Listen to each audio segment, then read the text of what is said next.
నీ కళ్ళకాడ పెట్టుకోని శాంతమ్మ నేను ఇద్దరు చచ్చిపోతాను సత్య నువ్వు కావు కనుక శాంతం ఎందుకే మధ్యలో సోపతికి ఆవు శాంతు అంటది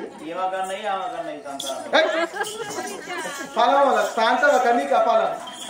శాంతవ కనీక బిడ్డ ఫలం వాళ్ళకు నాకే మరి నీకంటే మధ్యలో శాంతం ఎందుకు వచ్చింది మళ్ళా నేనెందుకు అంటున్నా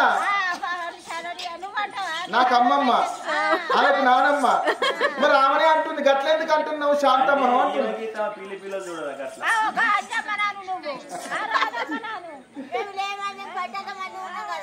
ఫలం వేసుకుంటారా మీరు మీ కథ గమ్మత్యం ఉంది పట్టేంత మంది ఉంటే ఫలం తీసుకుంటారా అయ్యా ఈ నెట్టు పోతుండు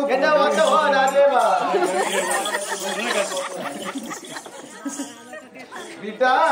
ఒక్క కొడుకున్నాడు కొడుకు లగ్గమై కోడలు వచ్చింది కొడుకు కోడలు ఇంటి లోపల ఉండగా రేపటి కల్లా మనవడో మనవరాలు వస్తారు మంచిగుంటారు నీ సంసారం కొడుకుతోడు మళ్ళీ నీకు బిడ్డ ఫలం ఎందుకు